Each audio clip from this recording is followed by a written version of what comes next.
Alright, first things first, I'm not exactly going for a walk at this late time of the day. It's about just barely after 7 o'clock. And I'm going to mention one channel and a piece of extension for Firefox. One is Robert Benjamin, and a couple of other folks who talk about how to create good content for your YouTube channel. Seeing as I'm a singer-songwriter musician, I've been taking some of their advice on how to get more views, make better content, um, basically how to grow your YouTube channel. And the extension that Firefox, Safari, and Chrome use is called vidIQ. So with everything combined, I found out that one of the things I could be talking about for my YouTube channel is my songwriting process. And I know some people will probably just sit there and get shocked, angry with what I'm about to say. ChatGPT. But there's a twist here. A lot of the songs that I've written in the past, ChatGPT has never seen. So keep that in mind, because I'm not using complete ChatGPT from OpenAI. What I'm doing is that half the time when I come up with my own ideas and not just letting OpenAI's ChatGPT help me with my songwriting, I actually get brainstorming on how to improve what ChatGPT gives me. So that's one thing.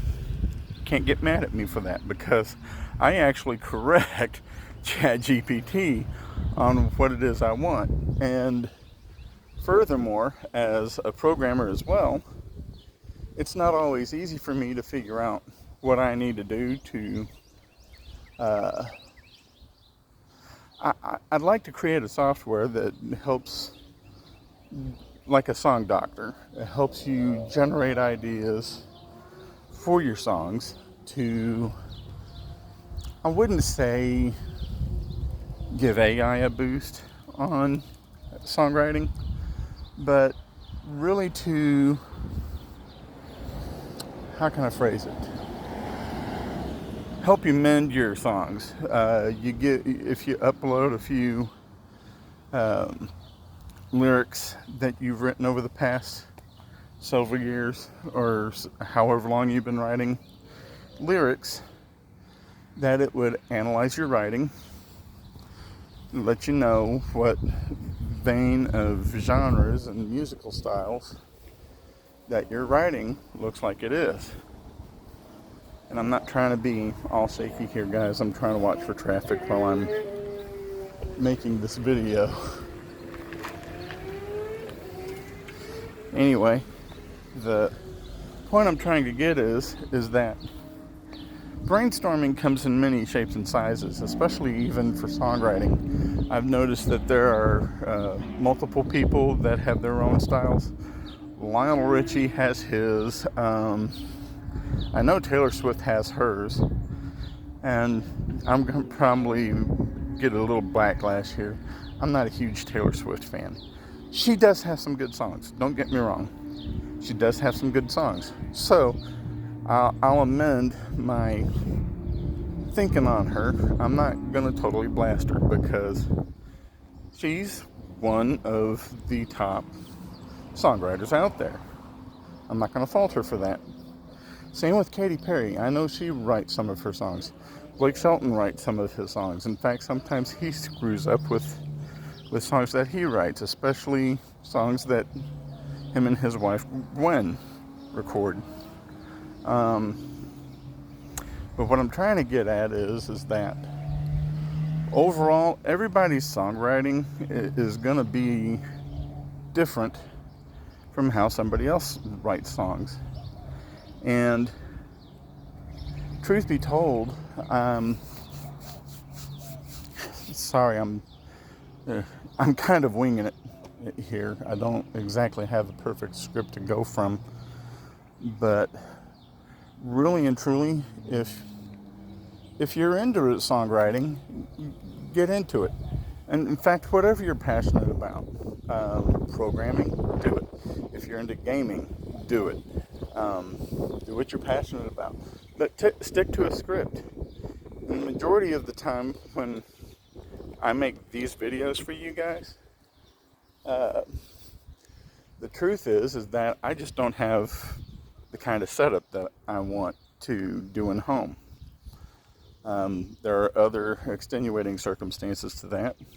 I'm not going to get into those because those are personal issues, and I don't want to bring that into it. But recently, I think I finally met the love of my life, and she wants me to be the best damn content creator that she just blows my mind out of the water. Without getting too personal on the whole thing, her and I were talking earlier, and she made me realize just how amazingly blessed I am to have her in my life. So that's why I got to thinking, what better ways are there for me to grow my YouTube channel with my version of country. And it's not today's country for sure. It verges on 80s and 90s country that I grew up with. I think I mentioned before, I'm 50 later this year, September 28th. That's my birthday. I'll be 51. So yes, I was born 1973. When I was 7 or 8, George Strait was about to quit singing altogether. And if it wasn't for him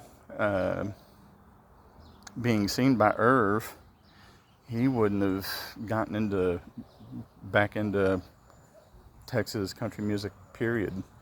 And country music would look a lot different if it wasn't for George Strait. But let's mention other greats there. We've got Buck Owens. We've got Chet Atkins.